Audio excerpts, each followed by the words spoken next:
And building relationships between children is very important.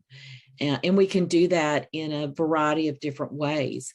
But children need mentoring and they need support to do that. They don't learn that on their own. And so we have to provide strategies for how to teach them to engage with one another, to how to recognize the emotions of themselves and of other children. I heard another of our teachers this week talk about how the children in her class this year have got big emotions. They have big feelings, she said. And children at this age do. And so we have to support them in learning about those emotions and learning about those emotions in themselves. And as I said, in other children, to show that empathy. And one of the things that I think has been it's been such a joy to me as I've worked through the years in inclusive setting is seeing how children without disabilities, children who do not have developmental challenges, to see how those children learn through modeling to support their friends who have challenges. And I just saw, for example, the other day, I was in a classroom and we have some children who they miss their parents. It's a set of twins and they miss their parents a lot. And so one of the other children had noticed that the teacher was bringing a picture of the parents and showing it to the children to provide comfort to them when they got upset. And so one of the little girls, one of the twins, started to cry and say that she wanted her mom. And so the little girl in the classroom went over to the ledge where the picture sat and brought it over and said, and patted the child and said, here, this will make you feel better. So modeling those relationships and building them is so important and foundational to everything that we do in early care and education. They're also building activities that promote those social interactions. So allowing children to engage in group activities that they have to use the same materials and learn to share those materials is important.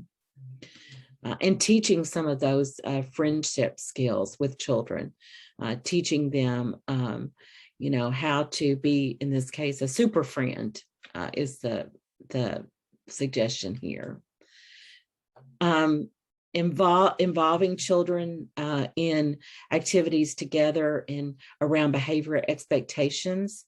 This said we are respectful, we are responsible, we are courageous, I think it says. And then, this is just a quote by Yuri Bronfenbrenner, who says that every child needs one person who is irrationally crazy about him. And I think right now, children, they look to their teachers, they look to their early care and education providers to provide them with that love and support. I've had so many teachers tell me this year that children are more needy than ever. They've just spent, in some cases, a year or two, some of them at home. And one teacher said to me, she said, the only thing that children have learned to do over the last 2 years is this, which is to swipe a screen. And we know that children don't become competent human beings by swiping a screen, that they need those face-to-face, they need those interactions with adults and with the other children in order to be successful. And so that's what our role is.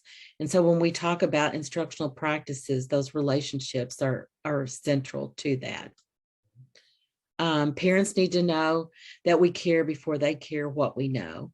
And so it's really important for parents to be heard, for us to believe that parents at the heart have the best interest of their children, and to show them and to listen to them. And when parents say to us, that there are things that they are concerned about, that we try to address those needs in the best way that we possibly can.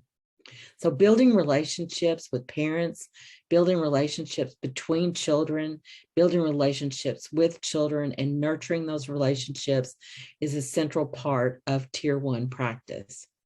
Another part is building a schedule that works for children and letting children know what that schedule is.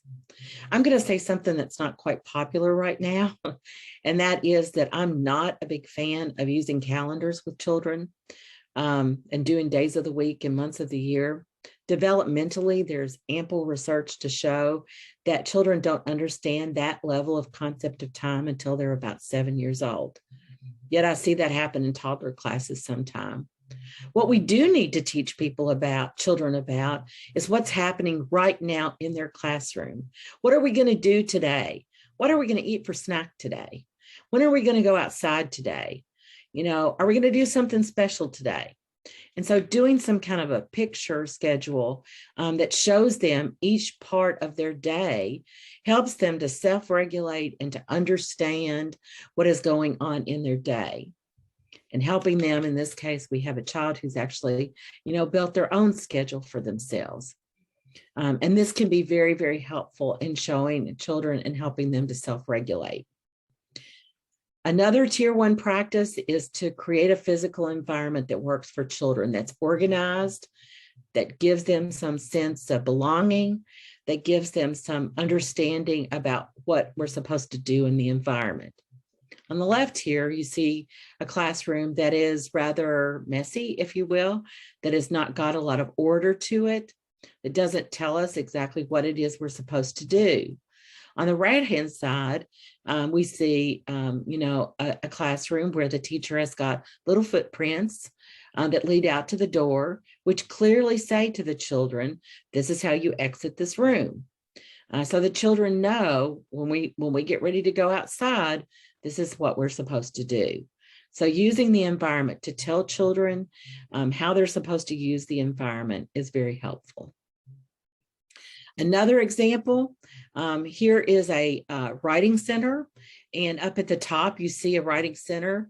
The materials are very messy. It doesn't, it's very disorganized. I'm not sure what I'm supposed to do in this center, but here with this writing center, it's very clear what I'm supposed to do. I have the alphabet that's up on the board. I have all of my different types of writing paper here. I have writing implements here. I have a nice, very organized desk here. I have a trash can over here so the children know what to do with that. And so this gives me information and tells me as a child what I'm supposed to do in this space. The other thing when we are doing tier 1 practice, and the last thing I'll talk about, is that we need to use something what we call universal design for learning. And universal design for learning states that we set up the environment in such a way that it works for all children. And so universal design for learning comes actually from the architectural literature. And if you think about years ago, when we used to build buildings, we didn't build elevators in them. We didn't build escalators in them. And so when the Individuals with Disabilities, when the Americans Disability Act was enacted in 1990, the law said we had to make buildings available in a way that worked for everybody. And so we started putting in ramps. We started putting in braille in elevators so that people who were blind knew how to get from one floor to the next. We started putting in elevators. And what we found is that even though the ramp, for example, was built for children, for people who were in wheelchairs, that it could also be used by people who maybe had a bum knee and just couldn't walk up steps. It also could be used by people who had a baby in a stroller. It could also be used by, somebody that was had their foot operated on and was on crutches. And so the environment was set up so that it works for everybody. And those principles of universal design were then applied to the learning environment, where we use different ways of expressing ourselves and allowing children to participate in different ways, giving children multiple means of representing material, giving children different ways of participating, and giving children different ways of expressing themselves. And so in the little video that I'm going to show you now, it's a circle time, and you're going to see the teachers using a variety of ways to engage children of different abilities.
Dr. Grisham, is there audio on this video?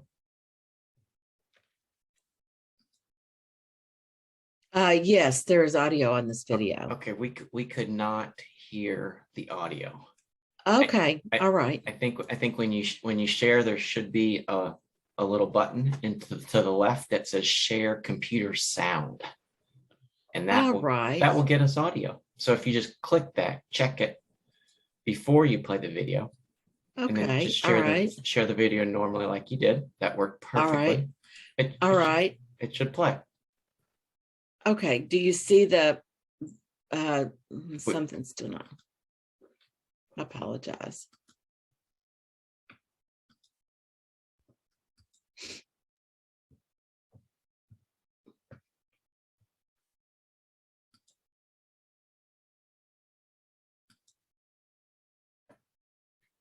Okay. Well, it was almost, let's see, I guess I'll start it over. Oh, we can hear the audio. Good job. Okay, great. Thank you all.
All right, so a couple of things that I want to point out about this. First of all, you see a little boy here who has Down syndrome that's in that classroom. And so the teacher at times is using sign language with that child to support that child's learning. The other thing that they're doing, they're allowing children to participate in different ways. And then the other thing that you'll notice is that they're setting up for a large group setting where they're going to all sit down and read a book. And what the teacher has here, if you can see, these are little floor sitters that provide some boundaries for the child. So sometimes children who have difficulty sitting on a little carpet square, like we often have in large group circle time, those children are able to have some boundaries and give them, something to sit against so that they're able to sometimes attend better in an activity. Also, I don't know if you noticed or not, but she also put something when the activity first started, the teacher put something on the floor sitter that was over here. And that was actually an object. And sometimes teachers will have children have an object that is similar to whatever the book is, some kind of material. So if I'm reading a book about brown bear, I might have a little figure of a bear that the child holds on to, which gives them another way to participate so that they can attend better. So all of those different things are happening within the context of a normal activity that we do all the time in early childhood settings, but it's different ways of engaging children. And all of those practices that you see are tier 1 practices that are address all of those tier 1 outcomes. All right, so I'm going to move now on to tier 2. And characteristics of tier 2. Again, tier 2 practices are when all of that other stuff doesn't work. So I've got really good hands-on activities. I've got my classroom set up and it's Ecker's perfect. I'm using multiple means of participation and all of those universal design for learning. I'm doing all of that. I've got really good relationships with my children. I've got really interesting materials that I know my children like, but I've still got some children who are struggling in some area of development. And so if that's the case, or if their development seems to be stalled and they're just not getting anywhere, then I may want to provide some instruction on a temporary basis to help those children who are struggling. And these strategies could be used with individual children, or they could be used with a small group of children. And so these are the set of practices that we call focused instruction, or tier 2. I'm going to come back in a second to talking about embedded learning opportunities in a minute, but I want to talk about these other. First of all, adaptations and modifications. So one of the best and probably efficient and easy to implement tier 2 practices are visual support. And so if I'm trying to increase independence in children, so, I've got children that are they're having difficulty following social routines. And so I have to stand right beside them when they go to the bathroom, or I have to stand right beside them when they wash their hands, or I have to do everything for them when they're getting their lunch out and getting prepared to eat. Then I might use visual support that show them the steps of all of those routines so that they can do that more independently. So these are strategies. They're not for children with disabilities, although children with disabilities use visual support all the time. But these are simple strategies that I can use for all children in my program. Maybe let's say that I'm really struggling with some of my friends, getting them to line up and get ready to go out on the playground. I may show them the steps that they need to follow to get ready to line up and go out on the playground. And I can do that best by using visual support. Other types of adaptations and modifications are to increase the time, allowing children a little bit more time to finish something. So if a child is having difficulties, let's say cleaning up, then I may want to give that child a little bit more time in order for the child to finish that. I don't want to do it for them because increasing and teaching them how to do things independently is important. So I might want to just increase the time that it takes for the child to allow the child to do it. Some activities may be too long, and so I may have to shorten them. And then there's all kinds of special equipment that I can use that are not things that you have to buy from a catalog for children with disabilities, but they're easy things that you can do. For example, if I've got a child who's having trouble with you doing a tripod grasp, and so they can't draw, they can't make letters, they can't write their name because they don't have the ability the fine motor skills to hold on to something, then I can get a pencil grip and put that on a marker, or put that on a crayon, or put that on a paintbrush, or put that on a pencil so that the child can perhaps. That would be an example of a tier 2 support. I don't have to have an occupational therapist to teach me how to do that. That's something that I can very easily do to try to improve the quality of the child's ability in that area. The other thing that I can do, and I'll show you a video of this in a second, is that I can form small groups. So let's say that I've got a group of children in my program, as you'll see in the video, and that group of children, they're getting ready to go to kindergarten, and they really do need some practice learning some letters. And so I might want to form a small group to teach them first, of course, as we know, the best letters to teach a child first are the letters in their name.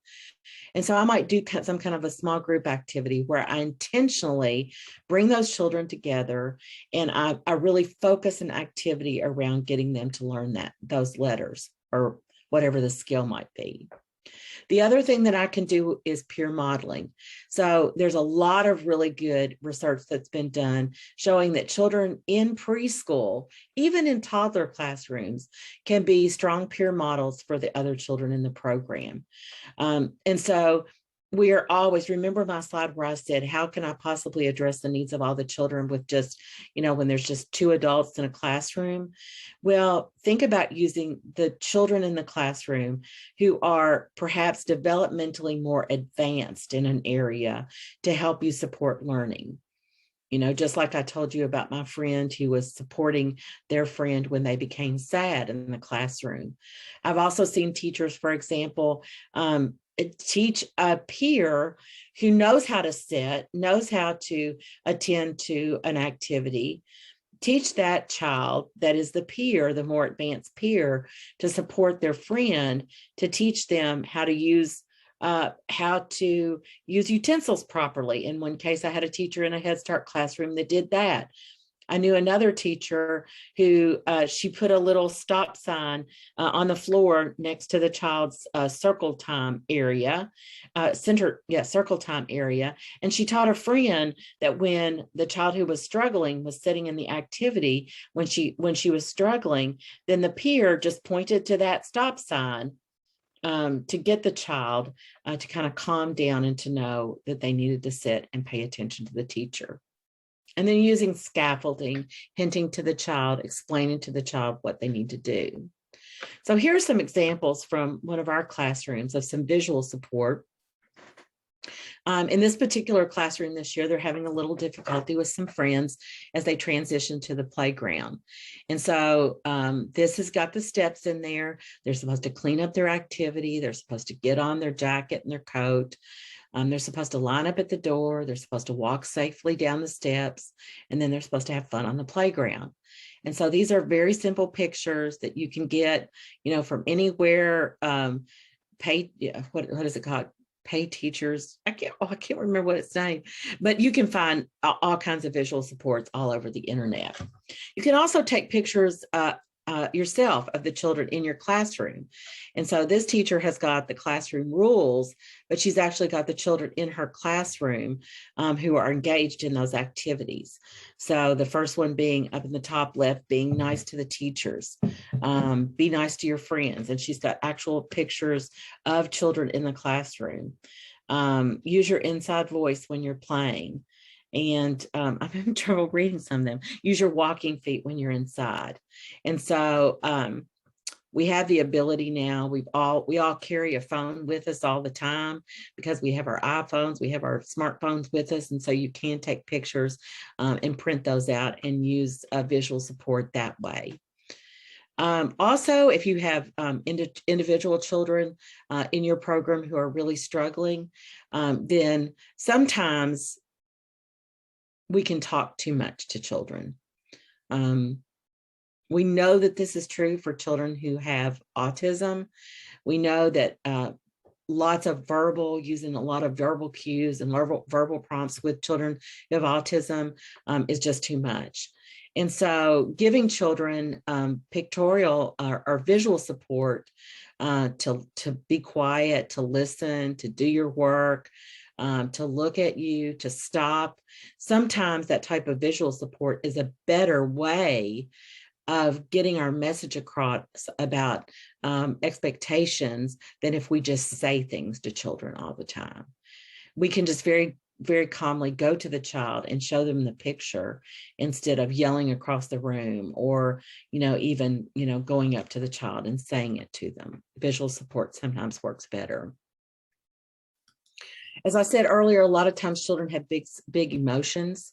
And so teaching children that when they need to have a break is really important. And so in this classroom, the teacher has these little signs all over the classroom. I need a break. They're Velcroed. This is in the dramatic play area. She's got it Velcroed on there. So when the child's getting really upset, and they're having a lot of trouble, then the teacher will say, is there something you want to say to me? Do you maybe need a break? If you do, then you need to tell me.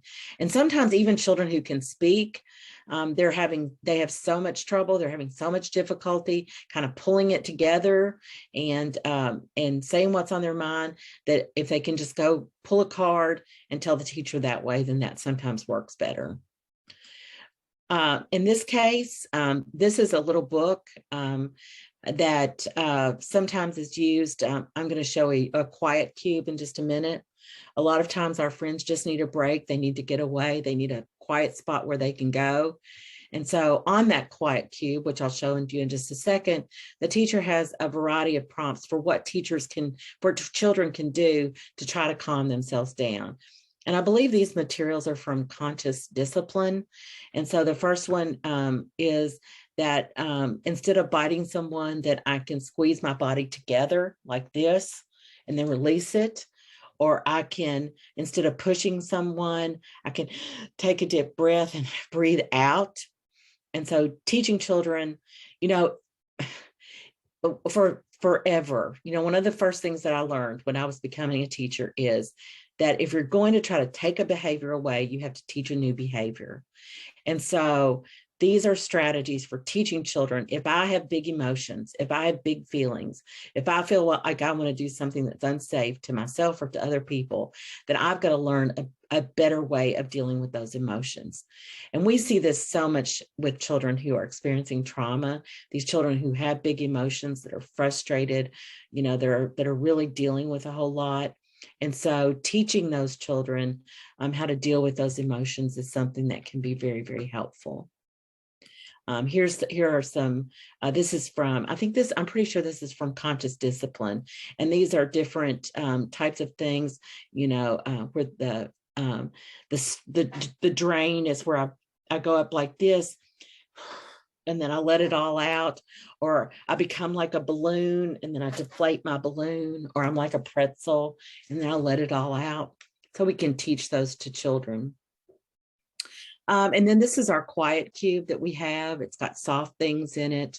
It's got the emotion cards in there so that children can express how they're feeling if they need to do that. And these are all ways.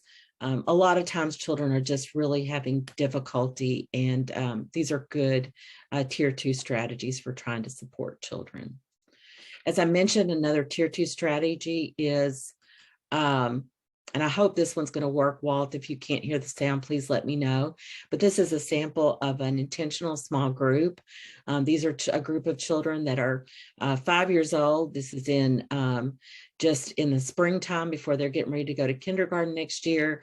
And the teacher has decided that it's appropriate at this point to start teaching them some of their letters and their name in preparation for going to school. So, oops.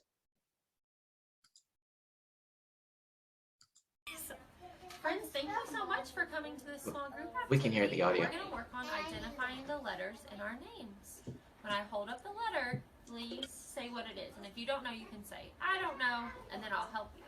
So, Stephanie, what letter? Hello. Very good. This is an S. Junie, what letter? J. Very good. Junie, this is a J. Ellie, what letter? O. Good work. This is an E. Max, what letter? M. Good work. You knew that was an M. All right, that was great. We're going to try it again. Stephanie, what's this letter? M. Stephanie, this is an E. Can you repeat that? Good work. Ellie, what's this letter? I. It's actually, this is the I. It's kind of tricky looking. So what do you think this one is then? L. L. You're right. This is L. Max, what's this one? So I can tie it. That is a great idea. Max, this is an A. Very good, Max. Junebug, what's this one? U. Good work. You knew that was a U. A J comes. My name. That J is before U. You're right. Stephanie, what's this letter? So I think you kind of get the idea there. And so remember, I told you earlier that as we move up the triangle and we start to use other procedures, the procedures become more intentional. And so this small group activity, it's more teacher-led than the other activities are. This isn't what the teacher does all day long at all. She's still implementing all of those other tier 1 practices that I talked about earlier. But for some children, in this case, for this small group of children, she's doing something a little bit different because these children need to work on a different skill. And so I'm not advocating that we do, this more direct kind of instruction all the time, but with a blended practices approach, we're combining more child-directed with more teacher-led instruction. It doesn't mean that teacher-led is right. and the other is wrong. It means that it is a combining of those practices together that is going to help us meet the needs of all children.